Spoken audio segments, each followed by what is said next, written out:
Well, good morning. Welcome to What You Reading. I'm John Roy. This is Will Nading. Hey, say hey, Wade. Will. Good morning, afternoon, whatever. Will's been reading a book that he's very excited about, and I've asked him here today to tell me a little bit about it. So, show him the book, Will. The book is Anxious People by Frederick Backman. Frederick Backman. Now, Frederick is European of some sort, isn't he? He is Swedish, and Okay. the book is set in Sweden. Okay. And I think, as far as I can remember, an unnamed town. All right. You ever been to Sweden? I've never been to Sweden. Okay, all right. So you and I have just gotten on an elevator, and you got like 3 floors to tell me and convince me that this is a book worth my time. So give me that elevator speech. Well, I would describe the book as quirky, hilarious, deep, makes you laugh and cry. It's a very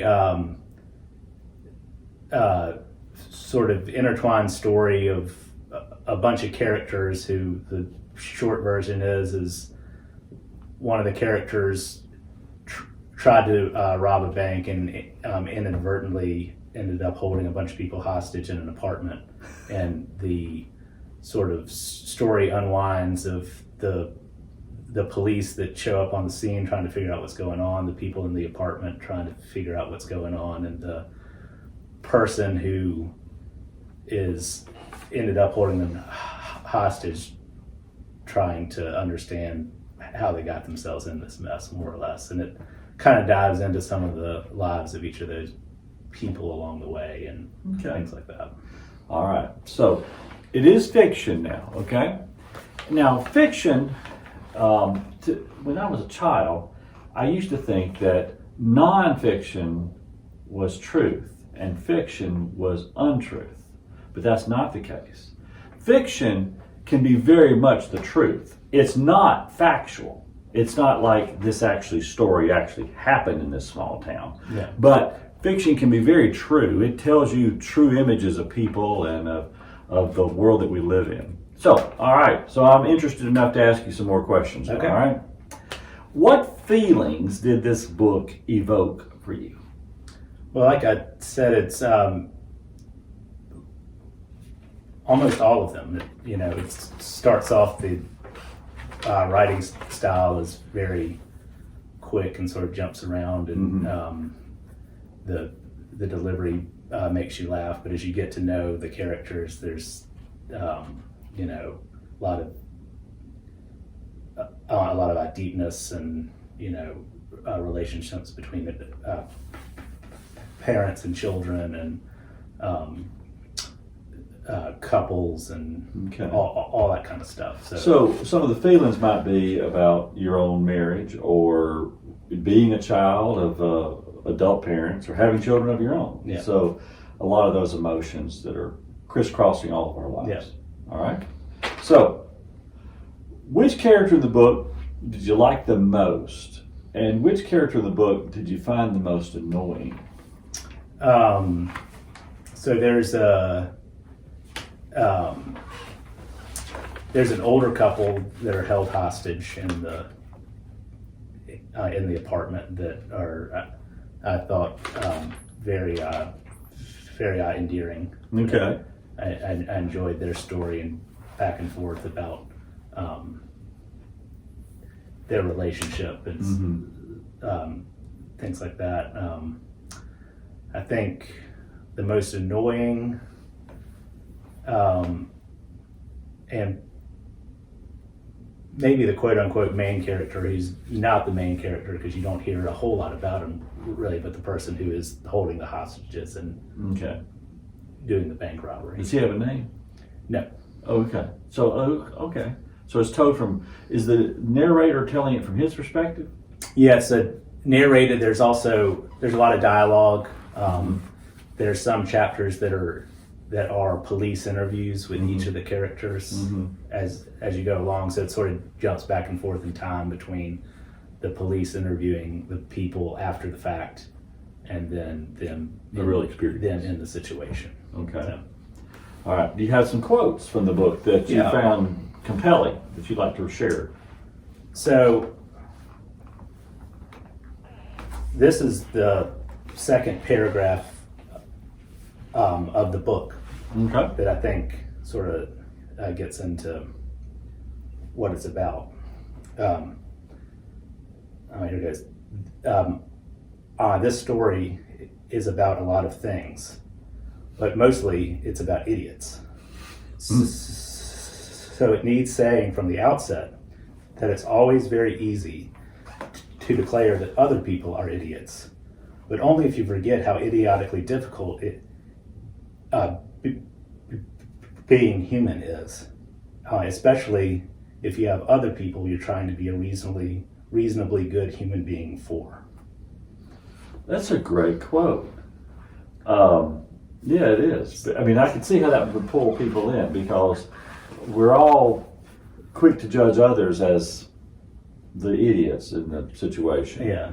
And yet, when you take a big, pull back and you look at the big picture of humanity, we all act the fool. Yeah, and the genesis of the story is the horrible decision this person that robbed the bank or tried to rob the bank and hold the hostages got themselves into, and then as it goes on, the horrible decisions everybody's made.